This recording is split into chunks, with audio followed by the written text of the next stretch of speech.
Hello. The lesson today is on the origins of the universe. Okay, so first of all, cosmology. That's our first term here. So you can copy this down here. The study of the origin and the changes of the universe. So when you study the universe, that's called the study of cosmology. So you can copy that one down. Now, there are two theories for the origin of the universe. The first one is called the steady state theory. Okay, so you can write that one down. The second one's called the Big Bang Theory. And most people have definitely heard of this one because there's a TV show called The Big Bang Theory. It's a little bit more common, and this is the one that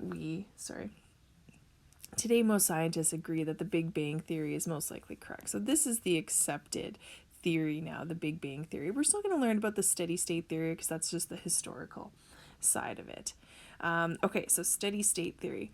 This was proposed by Sir Fred Hoyle in 1948. So you can copy those ones down there. So what he stated was that the universe had no end, no beginning, and has not changed over time. So it's just always been there. Okay, so no start, no end. So matter, this is what fill in the blank there, must be created continually to account for its expansion. So expansion, we know that the universe is expanding. And so this theory is saying that matter is created continuously to allow that to happen. So this is the diagram that I want you to copy in your notes here. So we have evolutionary theory here, and the steady state theory, though, is that it's all just the density of the matter is constant over change. So matter is being produced all the time, whereas the evolutionary theory says the density of matter is going to decrease over time. So just copy that diagram, just a rough sketch of it in your notes there. Okay, our second one is called the Big Bang Theory. So this was proposed by George Lemaitre in 1927. So less than 100 years old. He said that everything in the universe can be traced to an extremely dense singularity. So dense singularity under great pressure. Pressure is, write it down there. The universe, according to this, would be 13.8 billion years old.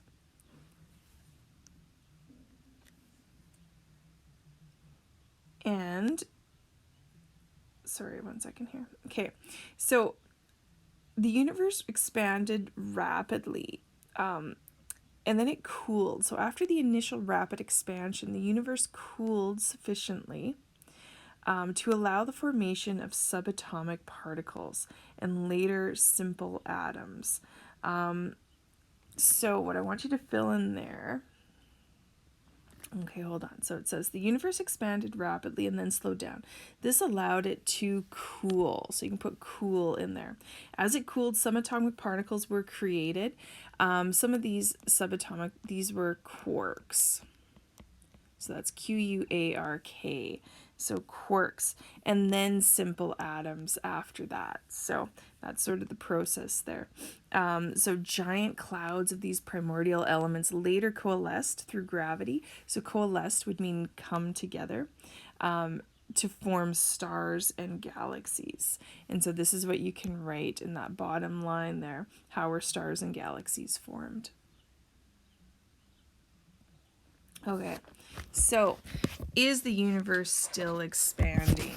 And we alluded to this earlier. Yes, there is a growing consensus among cosmologists that the universe is flat and will continue to expand forever. So you can write that down there. The ultimate fate of the universe is dependent on the shape of the universe and what role dark energy will play as the universe ages. And again, you can copy that one down there too. So there's still lots of unknowns when it comes to cosmology. It's a field of science where a lot of the answers, they don't have them yet. So they're working on it. So a lot of this stuff is theories right now. Now, the Hubble Space Telescope, we're just going to quickly talk about it, and I'm going to get you to watch a little video on it too. The Hubble Space Telescope launched into low Earth orbit in 1990, and it remains in operations. This is one of the most famous, you can copy this down here. That's one of the most famous telescopes, extremely powerful, and had a lot to do with a lot of breakthroughs. It's recorded some of the most detailed visible light images ever, allowing a deep view into space and time. Now, many Hubble observations have led to breakthroughs in astrophysics, such as accurately determining the rate of expansion of the universe, so how fast the universe is expanding. And here's an image from the Hubble telescope. So these are all, I think these are all little galaxies. Like, it's just pretty incredible what the telescope is able to see. Yeah, so for example, then these are distant galaxies. So this galaxy is 1.5 billion years away, which is just amazing to think of. Now, this was what you needed to sketch in the bottom. Now, don't worry about writing all this stuff in. What I want you to notice is that this is the Big Bang. So this is our singularity. So this is where everything came from here. And then it comes through. So just copy down this shape. And we just need to know, what I need you to know is that the universe is flat. So it's this flat, and it's expanding as we go through time. And it's kind of interesting, these early phases here, like time didn't exist as it exists today. And so basically the laws of physics just did not apply in those times. It's pretty amazing. I'll post a couple other videos because this is actually really cool, interesting stuff. So hopefully you're interested in it and you'll watch some of those videos. Okay, no assignment today from the textbook. I don't think so. Let me just see here. Yeah, I think we're going to skip an assignment today. And yeah, okay. Thanks, guys.